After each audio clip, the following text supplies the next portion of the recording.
Thank you so much for watching this video. And now we move to the session. I hope the speaker, Mr. Advocate, Mr. Vairava Subramanian sir is available. Thank you, sir. Thank you for joining. So I'll quickly run through one slide of the brief profile of yours.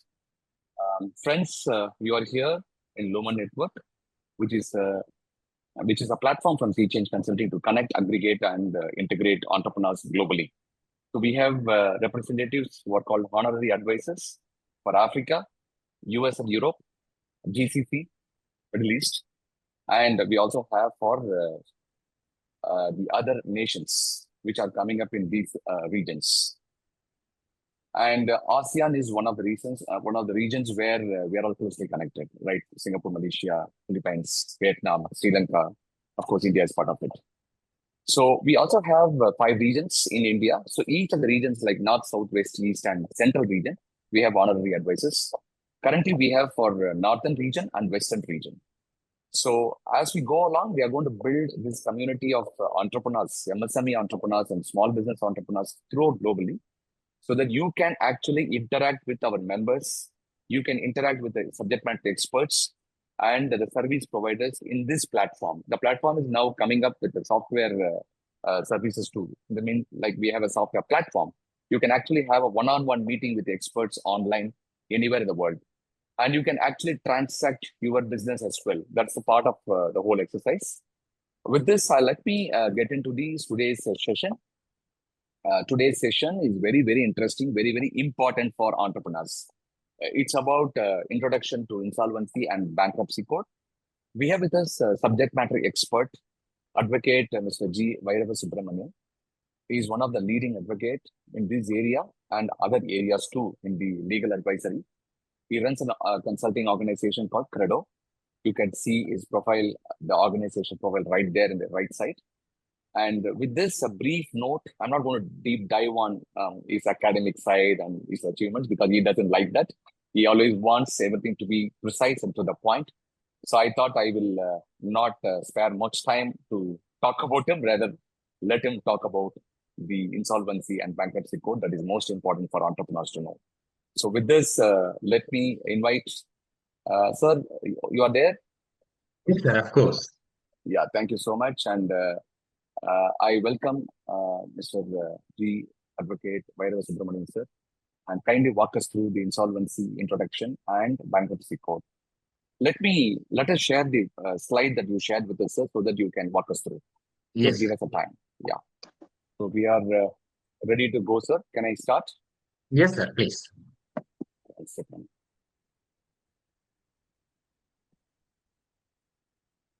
Yes, sir. Yes. We are ready.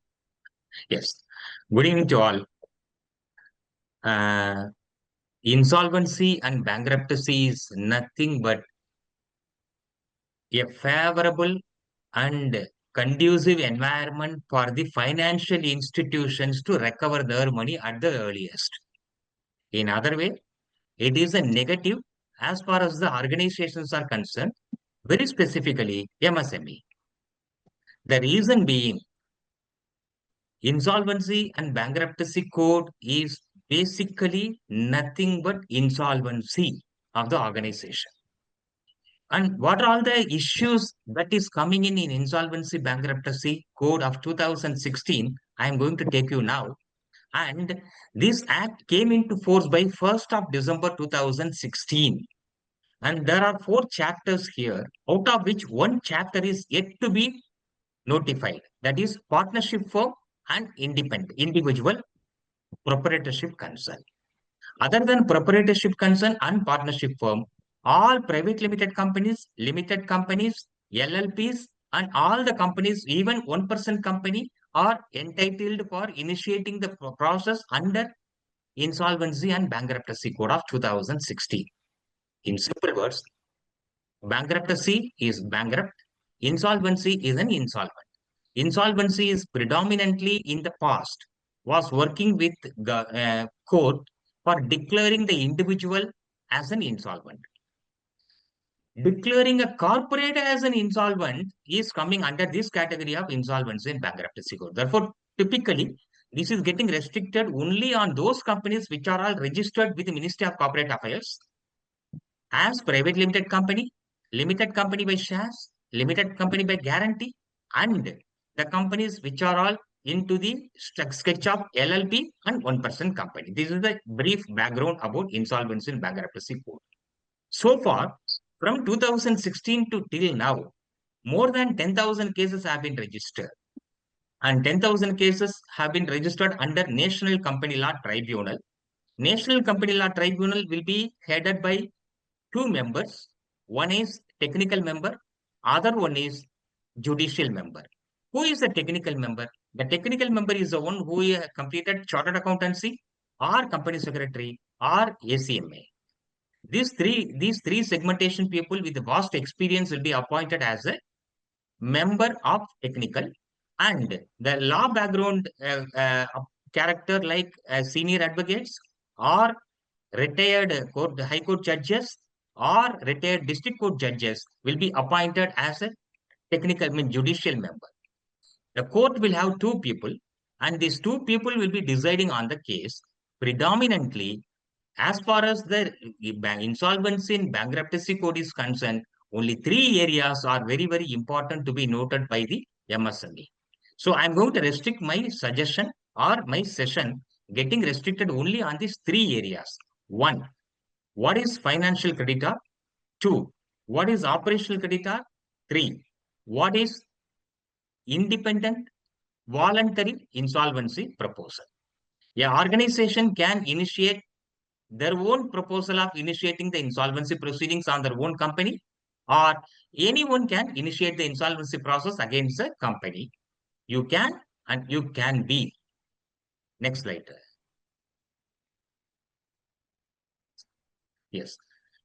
Predominantly, before entering into Insolvency and Bankruptcy Code in 2016, the quoted acts are very, very important. One, Chapter 29 and Chapter 20 of Companies Act 2013 and Companies Act of 1956 in Part 4A. RDDB is nothing but recovery of dues due to financial institutions. Surface Act. Surface is securitization and reconstruction of financial assets and the enforcement of Security Interest Act of 2002. SICA, Sikh Industries Compilation Act, Presidency Town Insolvency Act. This is predominantly available in Maharashtra. And Provincial Insolvency Act 1920 was available in the past. Now it is not available. Chapter 13 of LLP Act, Limited Liability Partnership Act of 2008. All these acts will be getting incorporated and decided before initiating any proceedings under Insolvency and Bankruptcy Code. Next. Why Insolvency and Bankruptcy Code of 2016 has been brought is getting extracted here. Purpose is consolidate and amend the laws relating to reorganization and insolvency resolution of the corporate person, partnership firms, and individual. Please note here, partnership firms and individuals so far not been notified. Therefore, the companies which are all working as partnership company or proprietorship company need not have to bother about this act now. Only those companies which are all limited by shares, private limited company, limited by shares, limited by guarantee, and public limited companies, including government companies and public sector undertakings, are also coming into the chapter. And this is a very time-bound matter. The entire structure of insolvency has to be completed within 365 days time. And there is no chance for the extension of time. In rare occasions, well, extension is given, but in general, the extension of time is completely restricted. And maximization of value of assets of such persons, what it means, it is not applicable for the companies. It is for the banker or financial institution to recover their money maximized. Therefore, don't jump into the conclusion, maximization of value of assets are going to be beneficial for us. No, absolutely not. This is maximization here. The refers is only for the financial institutions, banks, and those people who have given the money to you or those people who have given the material to you are the beneficiaries as far as this matter is concerned. To promote entrepreneurship, I have no confidence on that. It is not promoting entrepreneurship. Availability of credit is very, very rare, and only those people who have solid CIBIL score and continuous beneficial interest in relation to making a payment in prompt manner to the creditors as well as to the financial institutions, this act is very valid. For those people who are slightly into financial difficulty, this is not the right option for them. And balance the interest of all stakeholders, including alteration in the order of priority of payment of government dues. What it means exactly? For example, your company is into trouble, or the material you have supplied to some XYZ company, that company is into trouble. In that case, in past, government dues are given more priority than the supplier. For example, company A is supplying some 1 crore rupees material to company B. Company B is not able to make the payment to company A. Company A initiates a process of insolvency against company B. In the past, even though the company is initiating the proceedings, the first priority will be going to Government of India, Government of Tamil Nadu, or Government of State, as the case may be. Then the leftover money only will be getting distributed among all the other people. But this is the only benefit for insolvency and bankruptcy code in relation to private limited companies or companies where the money will be going last to government. The first priority will be for bank and financial institutions, labor, employees. Then secured creditors, unsecured creditors, then supply of raw material, then only the money, leftover money will go to government. This is the only benefit as far as Insolvency and Bankruptcy Code of 2016 was given. And established an Insolvency and Bankruptcy Code of India that has already been initiated. And now successfully we are on what are 8th the year. difficulties special is facing and how you have to approach the things. So if you have Madam, any queries, you can ask now. Sir, 1 minute. I think somebody's. Let me know in detail about the JS, master JS course. Excuse me, can you please mute your audio? Hello, hello, hello. I think yes, Darlene Newman. Yeah, go ahead, sir. yes. Now, applicability of this Insolvency and Bankruptcy Code. First, purpose has been given. Purpose is not for the MSME. I'm repeatedly telling. Purpose is not for the MSME. It is to protect the interest of the banking and financial institutions and supplier. Supplier might have been an MSME where they are getting protected. But predominantly, this act is favoring only bank and financial institutions in a larger scale. Applicability, companies incorporated under Companies Act. That means private limited company, limited by shares, limited by guarantee, and LLP, limited liability partnership company, and companies governed by special act. For example, some companies would have been initiated under special act, and that special act companies are coming into the caption. Limited liability partnership company, LLP, as I told. Other body corporates as may be notified. So far, none other than these have been notified. Partnership firms and individuals, so far code has not been notified. What is the difference between notification and the code? Code is showing the entire rules and guidelines completely. But when it is getting notified officially in the Gazette of the Government of India, then only the code that has been shown will be getting applied. As of today, partnership company and proprietorship company are not under this bracket. Therefore, those companies who are all into partnership and proprietorship concern, if you would like to sue a company, you will have to take only 3 factors. One, whether the company is got registered with Ministry of Corporate Affairs, whether it is a private limited company or LLP or limited company. If it is a partnership company or if it is a proprietorship company, this code cannot be applied. Like the same, if they would like to collect the money from MSME, any other person who has given the material to you and you have not made the payment, when they would like to get the money from you, if yours is a partnership company or a proprietorship concern, then they cannot initiate these proceedings under Insolvency and Bankruptcy Code of 2016. Therefore, it is very clear, only those companies which are all registered with the Register of Companies, then they are entitled to sue and to be sued. Next. The regulatory mechanism is very, very simple. How it is acting?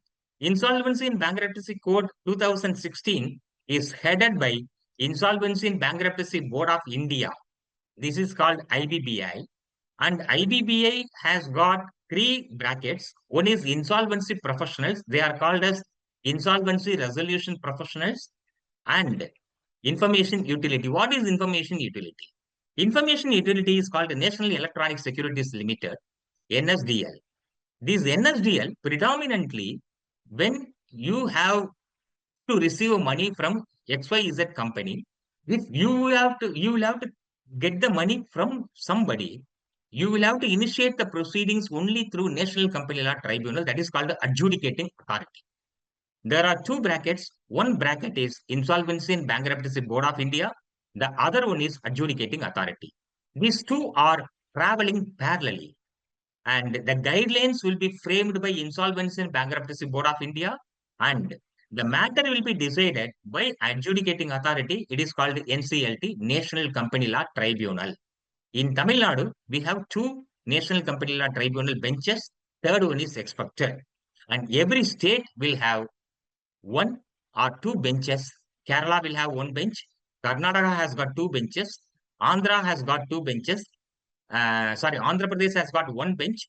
Telangana has got two benches. Like entire India, including Guwahati, the benches will be there, which is headed by two people. And what is information utility? Information utility is an agency that has been initiated by Government of India. Suppose you have supplied material to me and I will have to make a payment to you. The payment has not been received by you. Before initiating any proceedings against me in National Company Law Tribunal, you will have to do two things very, very importantly. One, you will have to upload the complete set of documents to Insolvency and Bankruptcy Board of India. Two, you will have to file the claim of yours in information utility. That information utility is nothing but National Electronic Securities Limited, NSDL, and that will be having the complete details once you are giving that information to them.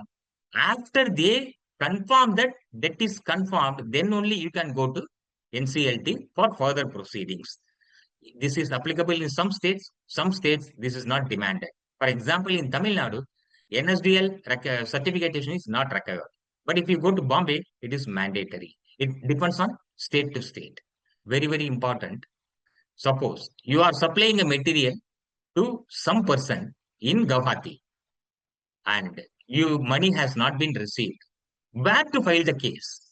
That's very, very important. Though you are sitting at Chennai, you cannot file a case in Chennai. You will have to file a case only in Guwahati. Because the person who has received the services or product, the place where he is residing or he is doing in the ordinary course of business, the business, that is the place where you will have to initiate the proceedings. Filing an application with the NCLT is getting restricted only on the place where you will have to receive the money. Therefore, it is not like filing a petition in Chennai. You are sitting in Chennai, you can initiate the proceedings in Chennai. Absolutely not. That has to be only through the place where the money you will have to receive from. For example, when money has to be received from Bhubaneswar, you will have to file a case with Odisha NCLT.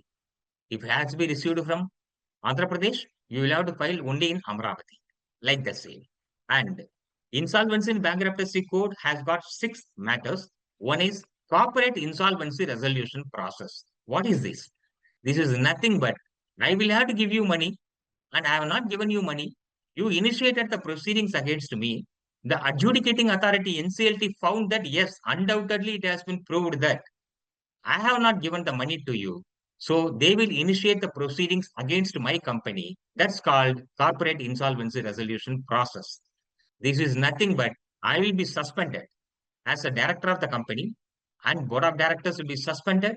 The entire company's operation will be going to insolvency professional and he will be henceforth, the day on which the CARP is announced, corporate insolvency resolution process is announced, section 4 to 32, that day my job as a person in charge of the company gets ceased. And even though I would have given commitment to you that I will make the payment to you, after the day on which CARP is initiated, you cannot demand money from me. The money has to be demanded only for the resolution professional. Second, liquidation process.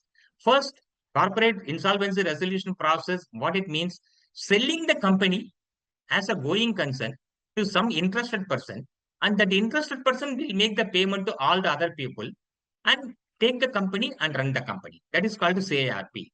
Suppose no one is willing to buy the company, no one is willing to take the company's management, and no one is willing to pump in any money on that business, then company will be ordered for liquidation. Liquidation means nothing but liquidate all the assets and adjust all the liabilities. And now the question comes in whether the liquidated value is sufficient enough to cover up the entire liability of the suppliers or banker is biggest question mark. Normally, out of 1 crore rupees liability, currently the industry average is 9% only. For example, if any company is getting liquidated, the value of the property and value of the realization that has been taken on an average is getting restricted for 9 lakhs to 13 lakhs only. Therefore, those people who are all yet expected to receive 10,000 rupees will receive only 900 rupees. Those who are all expected to receive 1 lakh rupees will be getting 9,000 rupees against the liability of 1 lakh rupees or 10,000 rupees as the case may be. And fast track corporate insolvency resolution process is the third process, which is applicable only for MSME. This is a very, very interesting and solid area, which I'll be taking the session specifically for this group in the later stage, how this is going to be beneficial for you in relation to protecting the interest of the MSME. And so, time being, I'm not going deep into fast track. Voluntary liquidation, for example, I am running a company, my liability is 10 crore rupees and my company is going into loss. I'm not able to run the company. Every day, the pressure is getting mounted on me. Every morning, somebody is calling and shouting me that I will have to make payment. And when that situation comes in, your asset is valued only 1 crore. For example, your liability is 10 crore rupees. You can file your own company's voluntary liquidation by way of filing under Section 10 and Section 59 of IBC, Insolvency and Bankruptcy Code, where recently we completed a case where the company's liability is 10 crore rupees.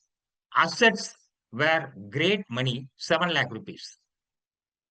We have completed the entire process of that company getting relieved from voluntary liquidation.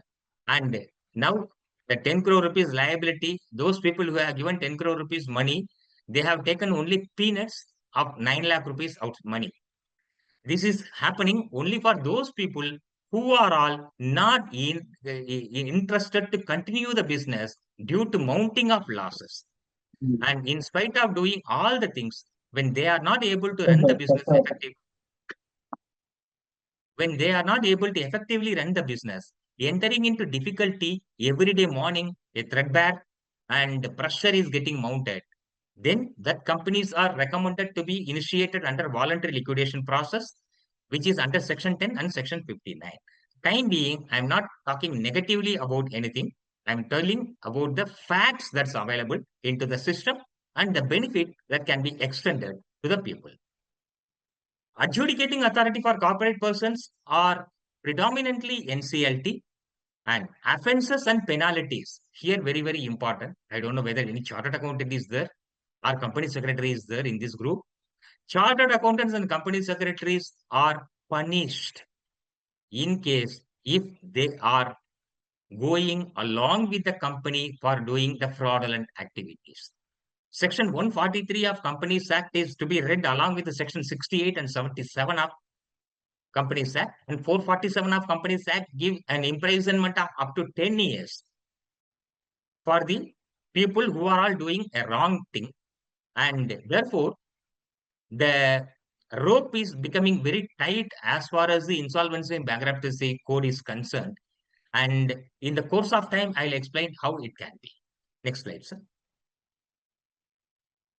Initiation of corporate insolvency resolution process is nothing but a very simple process. There must be a default. What is the default? For example, I am giving material to you. You will have to make a payment of 1 crore 20 lakh rupees to me on 30th day. For example, on 31st day, if you are not making a payment, that day is considered as default day. If your money, you will have to make a payment of 60 days, then 61st day becomes default day. When there is no such clause, 3 years from the date is considered as default day. For example, 1st of January, I am supplying a material to you and I am claiming that you will have to make a payment within 30 days. Therefore, the 30-day schedule is getting expired on 31st of January. On 31st of January, if you are not making a payment to me, on 1st of February, I can claim that you are a defaulter. This applies to those who are all supplying the material, and in the conditions mentioned in the invoice very clearly that payment has to be on so and so date. If an oral agreement is there, then date of default cannot be considered. Everything has to be brought in writing, and that writing of invoice should carry very clearly the date on which the payment is expected to be paid. Suppose there is no such clause in the invoice, you have an agreement with the person to whom you made the supply, then that agreement will be superseding. No agreement, no nothing in invoice, then the question of default is always under challenge. And once default is confirmed, immediately insolvency professional will be appointed. That is, in other way, I will be suspended as a director of the company and I will have only liabilities and duties, not rights. What is rights? What is duties? For example, I will be entitled to initiate any process by way of signing a check for my company is my right. But for making a payment, I am becoming liable. So, writing of check is getting barred the day on which appointment of an insolvency professional is getting declared in the process called CIRP, Corporate Insolvency Resolution Process. And the day on which it is declared, from that day, I am becoming ineffective and I have no rights to enter into day-to-day activities of the organization. That will be done only by an insolvency professional. Moratorium period. What is moratorium? Moratorium is on that day when CIRP is getting, CIRP means Corporate Insolvency Resolution Process. The day on which CIRP is getting declared, from that day up to 180 days to 270 days, that means 6 months to 9 months, the company's any action against the company and anyone wants to get the money, no one can sue the company other than the resolution professional. Everyone who wants to do the recover the money, they cannot individually sue the company. They will have to go through only insolvency professional, and there will be paper publication. For example, you have supplied 1 crore rupees worth of material to me. I have not made a payment, and company is going into insolvency.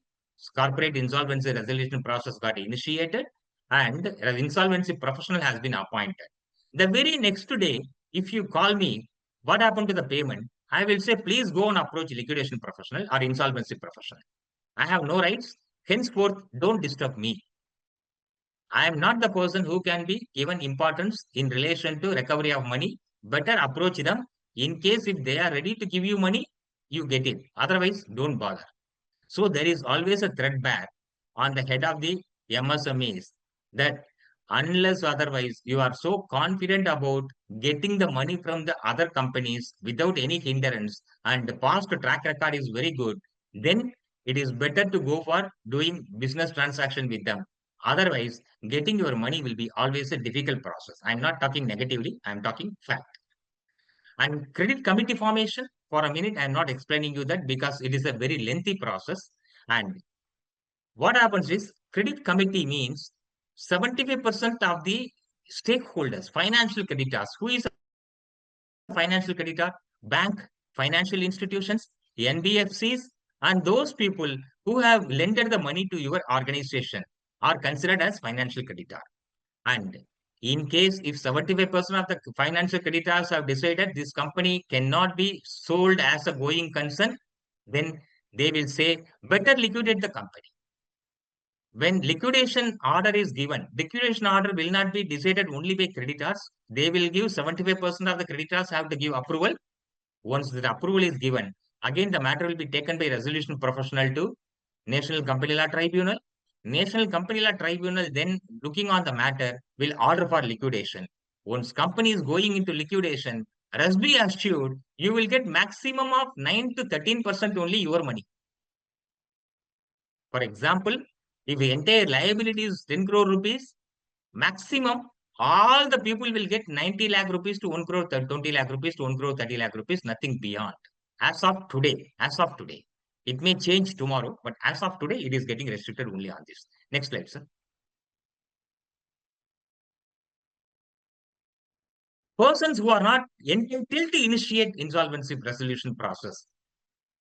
Already a company is in insolvency, then they cannot. Already the company has already gone into insolvency and completion of process is over. Once again, the same company cannot be brought in. And financial creditor who has violated any of the terms of the resolution plan. Who is financial creditor? Bank, financial institutions, and those people who have lended money to you are considered as financial creditor. And any of the terms of the resolution plan is a lengthy subject. For a minute, I'm just telling an information. When the company is sold as a going concern, someone will come forward and say that we are giving a resolution plan and we will take up the company is considered as the resolution. And once they are giving the resolution, they will say, sir, the company's total outstanding is 20 crore rupees. I am ready to buy the company at 1 crore 50 lakh rupees. Once they are confirmed it, when transaction is over, adjudicating authority approved that. That means National Company Law Tribunal approved that, then they cannot go back.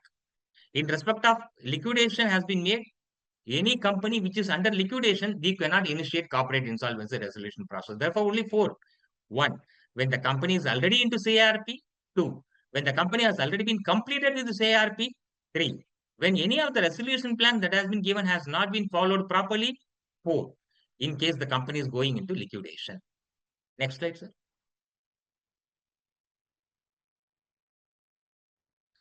This is very, very interesting subject. Anybody who is running a company as private limited or LLP company, please go and check once again any personal guarantee you have given to the bank.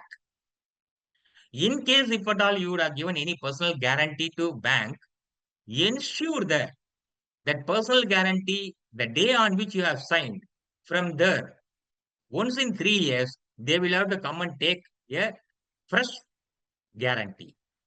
Suppose the 3 years got expired, try to avoid signing the personal guarantee for the further period. This will protect your individual assets. For a minute, I'm not going deep into the subject. And those people who have got loan borrowing from financial institution, please check. If you have given personal guarantee, ensure three things. One, whether the personal guarantee is live. Two, when the personal guarantee expires. Three, avoid extending the personal guarantee after the period of 3 years from the first sign. If that is happening, banker will try to influence you in multiple ways. But if you could able to avoid it, nothing like that. But banker will not leave you. But I'm just telling that information because 3 years is the greater period for renewal of each and every personal guarantee. Suppose on 3 years expiry, when the personal guarantee has not been renewed, then you are relieved of your personal assets in relation to the insolvency resolution process. And for partnership and individuals, the appropriate forum is not National Company Law Tribunal, that is Debt Recovery Tribunal. In Tamil Nadu, we have three places debt recovery tribunal. One is in Chennai, where three DRTs are there, DRT 1, 2, 3, and Madurai we have got DRT, Coimbatore we have got DRT, but no, this has so far not been notified. Individually, when the company is going into insolvency, by the time they can parallelly initiate the proceedings under Section 95 with the DRT. But I would strongly recommend try to avoid extending of renewal in case if it is due. It's a small piece of information that I'm passing on to you. Yes, next slide, sir.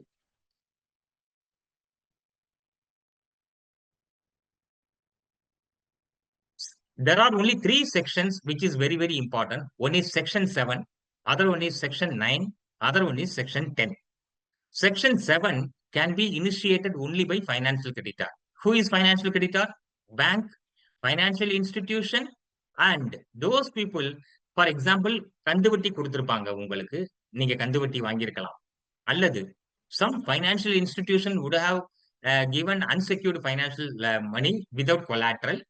Anybody who has got more than 1 crore rupees liability, they can go and file the case against under Section 7. Yes. So Section 7 can be initiated only by financial institutions, NBFCs, non-banking financial companies, Kanduvatti parties, and those who have given unsecured loan more than 1 crore. If it is 99,99,999, they cannot initiate the process against any company. And if at all you have taken any money from bank, ensure that the liability is always below 1 crore.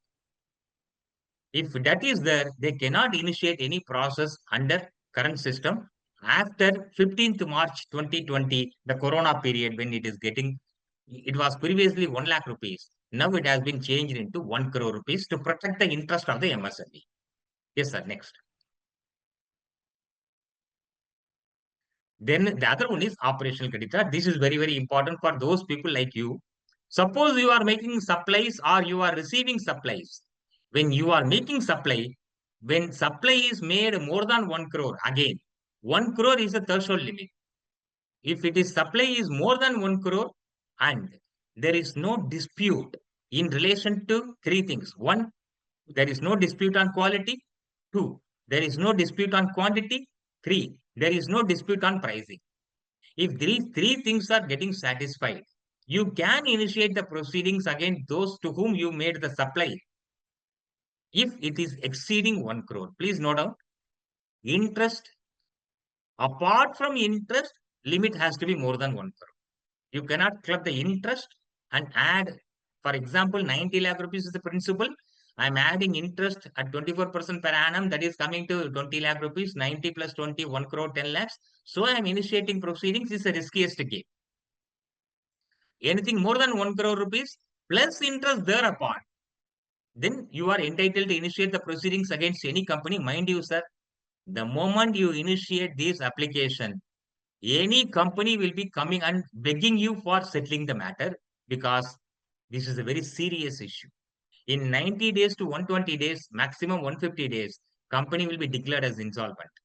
And they will not, their civil score will be getting damaged. Banker will not extend any money. For example, you are initiating a case against me in NCLT for recovery of money of 1 crore 20 lakhs. By that time, I have applied for a bank and extension of loan. The loan is going to be get sanctioned. By the time this case is coming, banker will say, I will not extend any loan.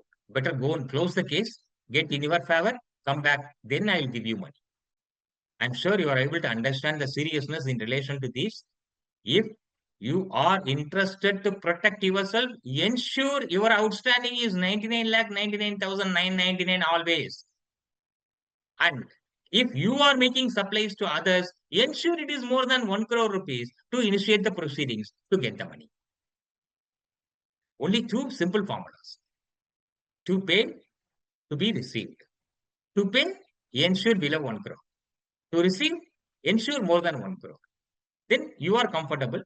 And the moment you file the application, immediately They will be coming and begging you, and they will be making high priority for settling your money at the earliest. So next slide, sir. This is section 10. It is nothing but voluntary insolvency. For example, I am running a company. My company has got liability of 10 crore rupees. I have assets only for 20 lakh rupees. And every day morning, I'm getting pressure. I'm not able to run the company. I'm not able to face all these people. What can I do? I can bound up my company by way of initiating a proceedings under section 10 to NCLT. And NCLT, after going through all the necessary process in 6 months to 1 year time, the company will be getting liquidated automatically. And we are relieved from the liability of 10 crore rupees. And the 20 lakh rupees or 25 lakh rupees worth assets will be getting distributed among those people. So better be cautious. Financially strengthened companies only are the targeted audience for you to supply. And just because we are getting business, please don't rush and make supplies and waiting for the payment. They will simply go on this and they will say, I'm sorry, company has already gone into liquidation. We cannot do it. So better be cautious in relation to this. And this also, if liability is more than 1 crore, then only you are entitled to initiate the process. If it is 95 lakhs, you are not entitled. Your liability is more than 1 crore, your assets are less than 1 crore, then you can initiate this process very comfortably. If it is below 1 crore, then section 59 of Companies Act, you will have to go. That is called Vairava procedure. And this is called corporate insolvency resolution for the say own company. Yes, sir. Liquidation of corporate person is nothing but company will be getting liquidated on 180 days and 90 days. 270 days is the maximum period that will be allowed. It's a time bound process. The process will not exceed anything more than 1 year to 1.5 years time. Unlike civil cases where the matter will be running for nothing less than 5 years to 10 years, 20 years. I have a case more than 25 years also. But here, NCLT is a summary trial court. Summary trial means speedy trial court. They will see only one thing, whether there is a debt, whether there is a default. That's all, nothing beyond. So, process will be very fast. Liquidation will be done in a very fast manner of a corporate person also. Corporate person means a person incorporated under Companies Act is considered as corporate person. The entire process under section fast track, I told already, fast track resolution process will be only 270 days, 9 months period, which I'll be explaining very clearly in the next session to come. Yes, sir. What will happen after the company is getting liquidated? I have mentioned here, liquidation may be ordered. The approved resolution plan is violated by the corporate debtor and any interested party. In certain situations, even before the confirmation of resolution plan, the committee of creditors may decide that continuing a corporate insolvency process is not viable. What it means, CIRP is going as a going concern when I want to sell, that is not happening. Better bank and financial institutions will join their hands together and they will say, better liquidate the company. When the liquidation takes place, please note only 9% of the money outstanding currently in the industry average is only 9%. So far, more than 1,000 plus companies, including Anil Ambani's company. Anil Ambani's company have been liquidated now, and you might have gone through that. Whoever may be the person, whether any political background is there, whether anyone who is, daughter or sister of Stalin or Narendra Modi, nothing can be done. Process is a process that has to be done.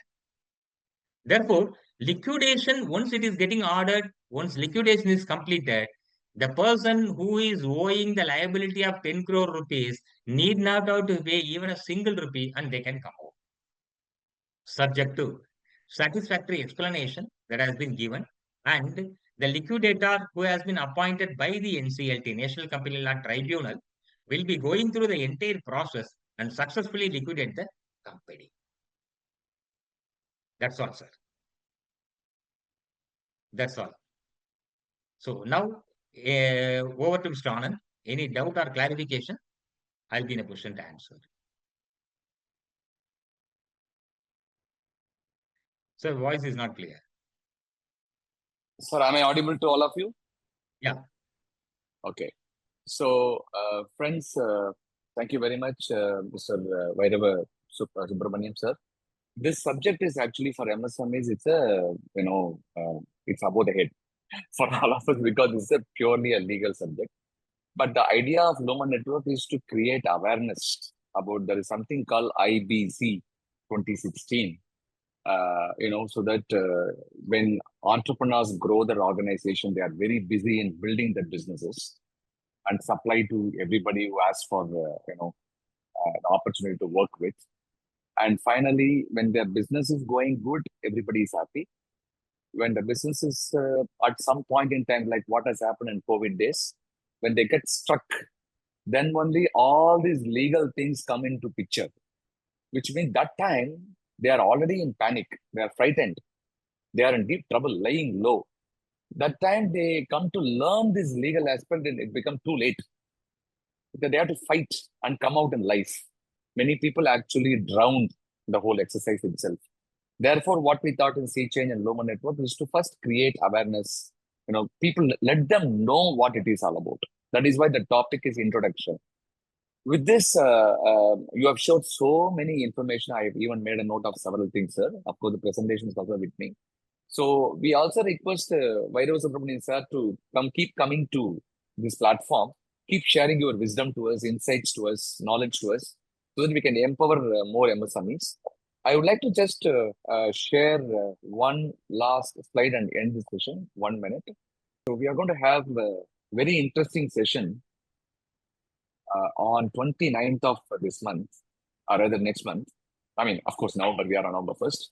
So 29/11/2025, Saturday, 7 p.m. to 8 p.m., we are going to have a session on generative AI, artificial intelligence, and new literacy for the digital age. One Mr. M. Murali Sundaram, who is an expert in Gen AI, he is going to be the speaker of the session. So kindly block your calendar, which is on 29th November, I repeat, between 7 p.m. and 8 p.m., same time. And thank you very much for joining this wonderful session. Thank you, Vairava Subramanian, sir. Thank you very much for your valuable insights. And all of you, take care and happy weekend. Thank you so much. Thank you, sir. Thank you very much. Thank you very Bye. much. Bye.